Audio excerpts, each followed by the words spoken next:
Hello friends, বর্ণাস yummy কিচেনে আপনাদের সবাইকে ওয়েলকাম। এই দুর্ধর্ষ গরমে না তো কিছু রান্না করতে ইচ্ছে করছে আর না তো ইচ্ছে করছে কিছু খেতে। আজ আমি তাই রান্না করে নিয়েছি বাটা মাছের একটা পাতলা ঝোলের রেসিপি। চলুন রেসিপিটি আপনাদের সঙ্গে শেয়ার করি। বাটা মাছ ভালো করে ধুয়ে নুন হলুদ মাখিয়ে খুব ভালো করে প্রথমে ভেজে নিলাম। এক পিঠ ভাজা হয়ে গেছে, উল্টে দিলাম অন্য পিঠ। খুব বেশি কড়া করে ভাজার প্রয়োজন নেই, একটু অল্প নরম করে ভেজে নিতে হবে। ভাজা মাছগুলোকে অন্য একটি পাত্রে উঠিয়ে রাখলাম। এখন ওই একই তেলে কালো জিরে ফোড়ন দিয়ে একটু মোটা মোটা করে কেটে রাখা আলু তেলে দিয়ে দিলাম লবণ আর হলুদ। এবার গ্যাসের আঁচ কমিয়ে দিয়ে আলুগুলোকে ভেজে নেব। অন্য একটি বাটিতে খানিকটা পরিমাণ জল নিয়ে একটা মশলার পেস্ট রেডি করে নেব। দিয়ে দিলাম হাফ চা চামচ জিরের গুঁড়ো, হাফ চা চামচ ধনের গুঁড়ো, হাফ চা চামচ হলুদ গুঁড়ো, হাফ চা চামচ কাশ্মীরি লঙ্কার গুঁড়ো, হাফ চা চামচ সর্ষের গুঁড়ো, প্রয়োজন অনুযায়ী লবণ।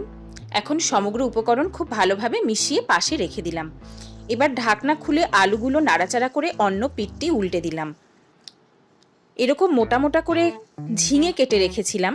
ঝিঙেটা খুব বেশি মোটা করে খোসা ফেলে দেবেন না, একটু পাতলা করে ছাড়িয়ে তবে ঝিঙেটা ব্যবহার করবেন। এবার ঝিঙেগুলো আলুর সঙ্গে দিয়ে নাড়াচাড়া করে আবার ভেজে নিলাম। আর ওই মশলার মিশ্রণে দিয়ে দিলাম 1 টেবিল চামচ পরিমাণ টক দই আর খানিকটা চিনি। এবার আলু আর ঝিঙেটা নাড়াচাড়া করে এতে দিয়ে দিলাম 1 টেবিল চামচ পরিমাণ আদা আর কাঁচা লঙ্কা বাটা। আদা কাঁচা লঙ্কা বাটাটা একটু ভেজে নিলাম। এখন রেডি করে রাখা মশলার মিশ্রণটি এর মধ্যে ঢেলে দিলাম। এবার খুব ভালো করে মশলাটা কষিয়ে নিতে হবে। আমি এখানে ঝালের জন্য কাঁচা লঙ্কা ব্যবহার করেছি আর রঙের জন্য কাশ্মীরি লঙ্কার গুঁড়ো, তাও খুব সামান্য পরিমাণে। এবার ঝোলের প্রয়োজন অনুযায়ী জল দিয়ে দিতে হবে। ঝোল ফুটে উঠলে ভেজে রাখা মাছগুলো ওপর থেকে দিয়ে দিলাম। সমগ্র উপকরণ খুব ভালোভাবে নাড়াচাড়া করে গ্যাসের ফ্লেম কমিয়ে রেখে গোল করে কেটে রাখা গন্ধরাজ লেবুর টুকরো ওপর থেকে দিয়ে দিলাম। আর দিয়ে দিলাম 2টো কাঁচা লঙ্কা।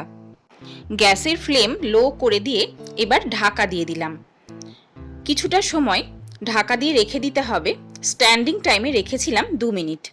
দেখুন কত সুন্দর দেখতে হয়েছে আর খেতে হয়েছে অপূর্ব। গন্ধরাজ লেবুর একটা ফ্লেভার পুরো রান্নাটাই মাছের ভেতরে খুব সুন্দরভাবে ঢুকেছে। আপনারা চাইলে একবার রেসিপিটি ট্রাই করে দেখতে পারেন। রেসিপিটি সত্যি দুর্দান্ত স্বাদের হয়েছিল খেতে।